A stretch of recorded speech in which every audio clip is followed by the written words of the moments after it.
Good morning, guys. This is Mike Cricket 113. Just want to have a video today about some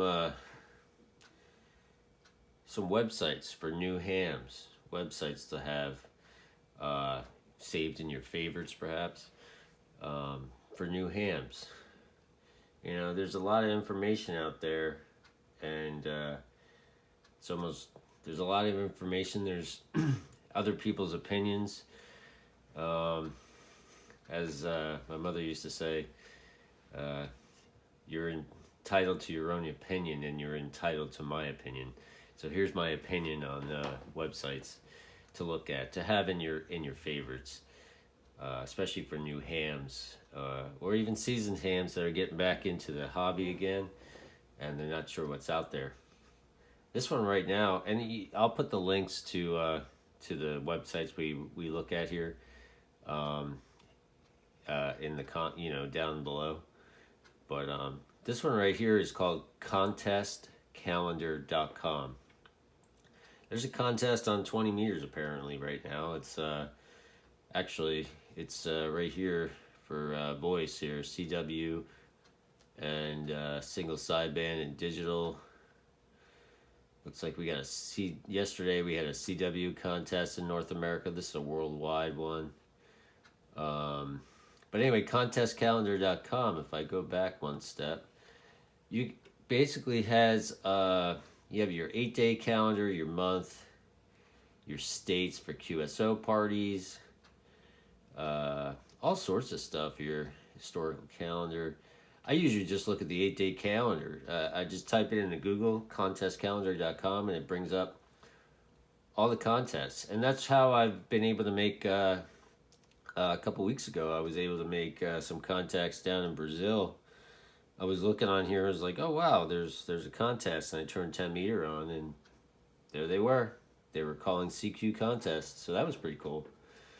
So it's a very good, informative website. Like I said, I click on the eight day calendar, and you can change it if you want, and you can pick what kind of contest you're looking for. But I usually just scroll down. Like right now, or that was yesterday, North America Worldwide Ready Contest. Yesterday as well, there was a CW for 80 meters only, which technicians can do. Technicians can do CW on 80 meters, so you know. But yeah, just something to look into. So that's one thing. If you have yourself if you're a tech or whatever, and you have yourself a rig that is all mode, you can do some single sideband or either on UHF or HF being like your 10 meter privileges. Then yeah, that's great information. All right, so the next one, everybody should have. In their bookmark, the ARRL's website. There's a lot of information on this. You can look up call signs, things like that. There's articles, news articles. You get your solar updates, your contest calendar, that's there as well. You can become a member of the ARRL if you want. You don't have to, but you can. There's some perks along with that. But yeah, this is a really good one, especially if you're upgrading for, say, general or extra. Sometimes in the books that you get from, either online or your ham store, they'll have supplemental information for your manual on the website. So that's another good one to have in your favorites. What else do I have here?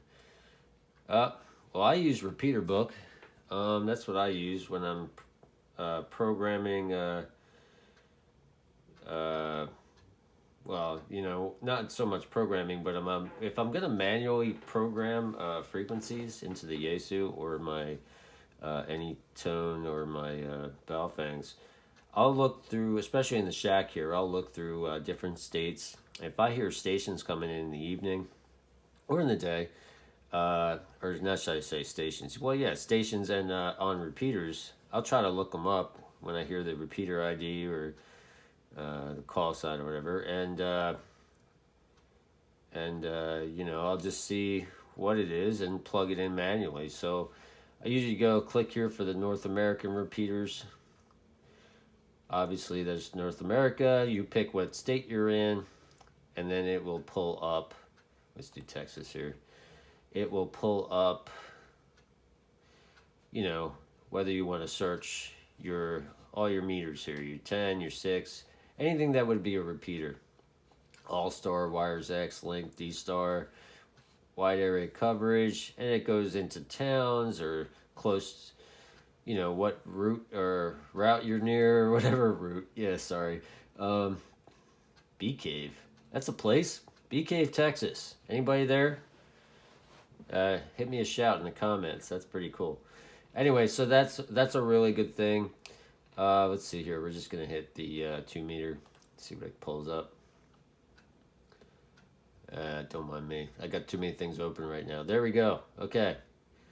So yeah, it's gonna give you your repeater book's gonna give you your frequencies, your offsets and everything, your tones, and a little bit of information whether it's open or closed. So this is really, really helpful to find repeaters in your area.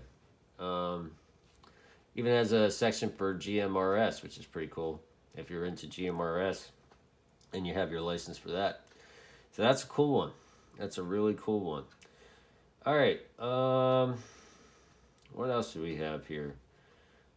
Oh, yeah, forgot. I wanted to put another one in here, so I'm going to do it real quick. DX Maps. DX Maps. This is a good one. Let's see if it'll pull up. There we go. All right, let's do it this way. DX Maps is a great mapping program to see if there's any propagation going on, any contacts.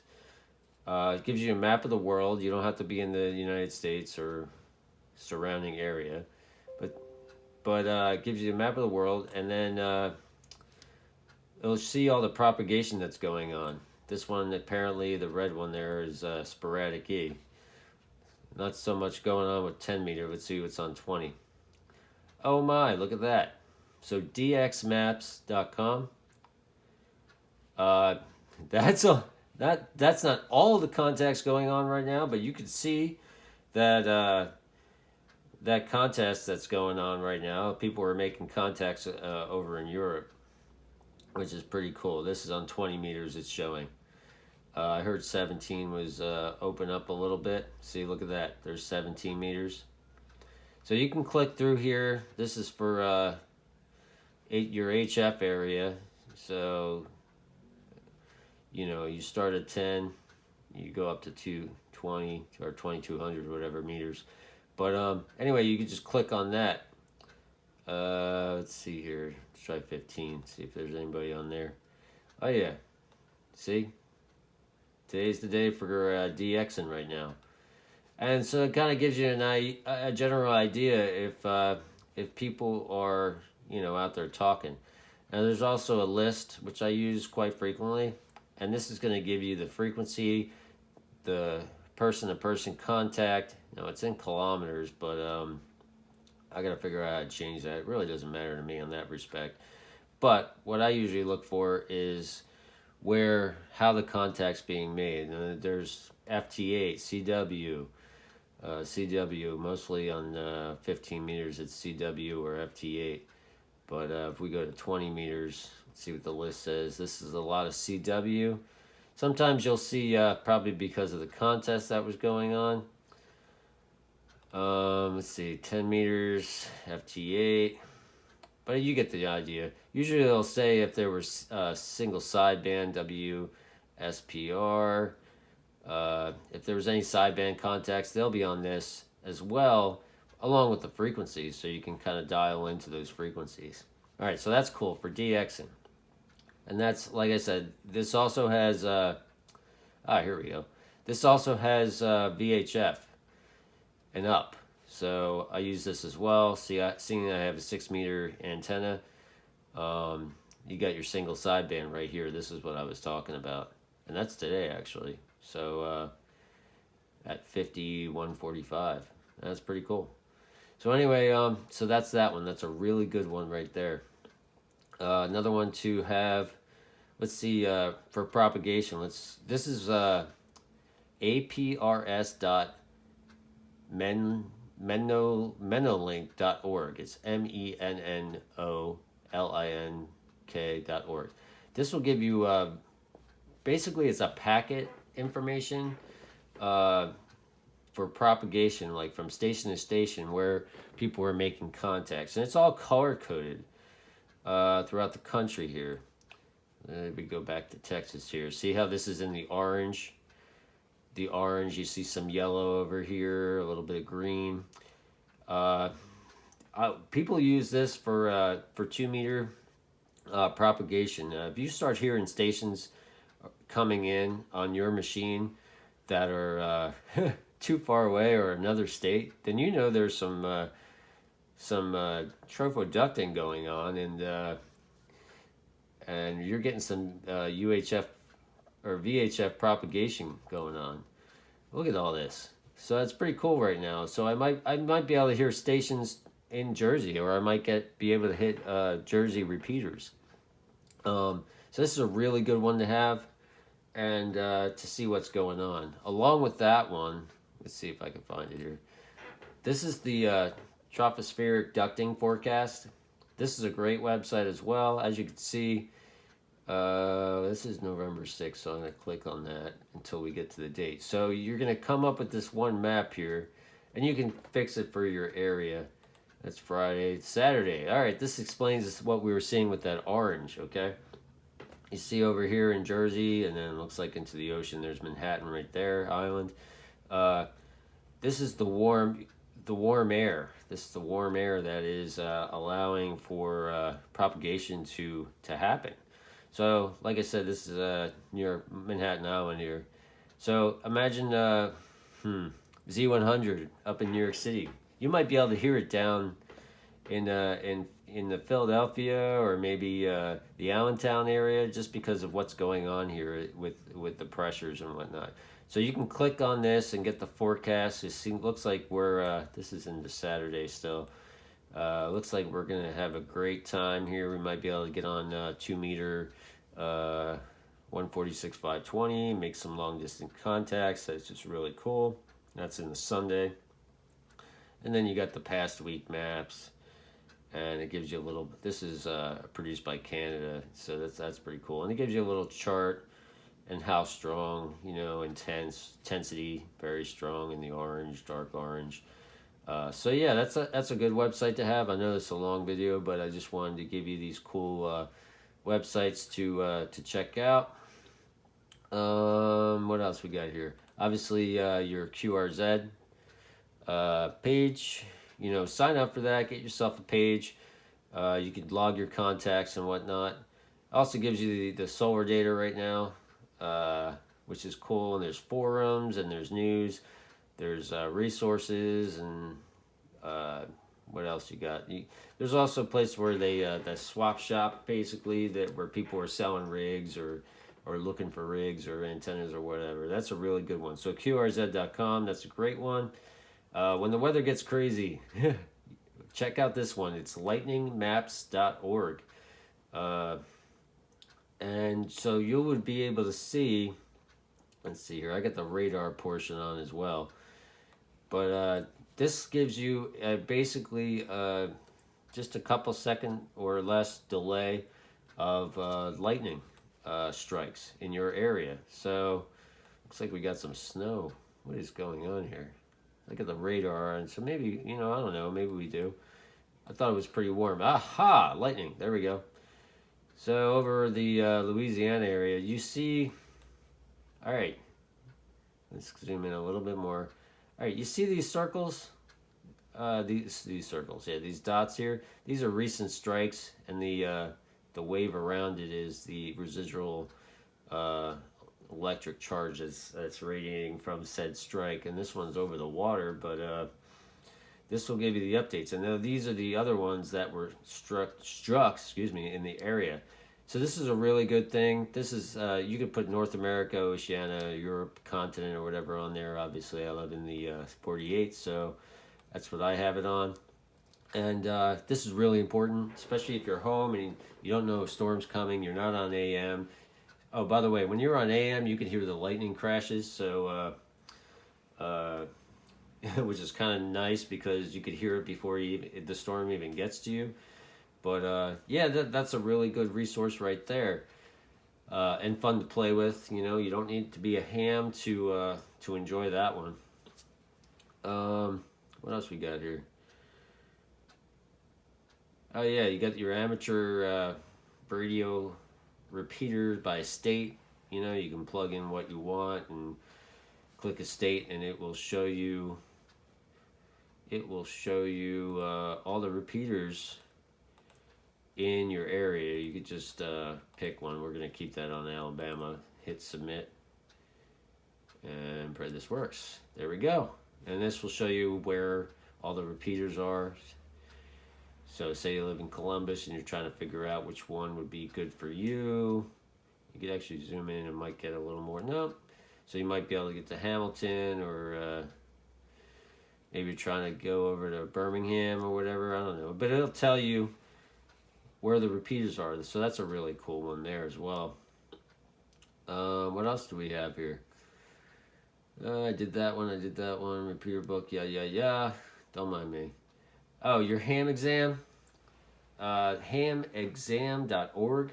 I use this to study. This is a really good one. You could put your what class you're studying for. They have flashcards, practice exams. If you log in and get a password, it will remember track your progress and whatnot. And they give you the current question pools and whatnot. So this is a really good one when you're trying to study and whatnot. So hamexam.org, that's a good one. Another one I was thinking of is all right. So this is the local machine, 2-meter machine we all talk on. Not we all talk on, but in my area everybody's on. The repeater, it's a 2-meter repeater. It's been up since 1976. It's W3GMS in Parkersburg, Pennsylvania. All right, finding yourself a club, finding a repeater group, or a bunch of guys that have a website. Usually there's a lot of great information for new hams to check out and current hams to check out on the site. There's so much information going on here. What's going on here? There's so much information. Oh, there we go. There's the tower right there. Looks like there's somebody on there doing some work. But there's so much information. There's so many news articles. Actually, just check out w3gmsrepeater.com. I'll say that again. w3gmsrepeater.com. There are so many great articles on there, technical articles, and about our round table that we have every Thursday. You can listen to a live feed on Broadcastify, and that's what's cool. But that's why I brought this one up, because you don't have to be in the area of Parkersburg, PA, to listen. You can go on Broadcastify and look up and listen to 985, which is so awesome. And we have our Workbench net on Mondays around 8 o'clock, hosted by I won't give out the whole call, but it's MOW, and he does a really great job of helping us out, answering questions. We talk about different subjects, so I'll leave that there in case anybody wants to try to get there or lives in the area. But yeah, so finding yourself either a club, or maybe your repeater has a website, getting some your local repeater has a website and getting some information there. That's really helpful. Really helpful. Oh, wow. 19 minutes. I think this is probably my longest video ever. I doubt anybody's still watching. But if you are, hey, thanks for still sticking in there. Thanks for being a subscriber. Please, and if you're not a subscriber, please subscribe and like. That really helps out a lot. But just wanted to give you guys some information. and some websites that I use on a daily basis when I'm in the shack here. I hope you guys have a good one, and we'll put up some more videos real soon. This is Mike Cricket 113, and I'll be clear.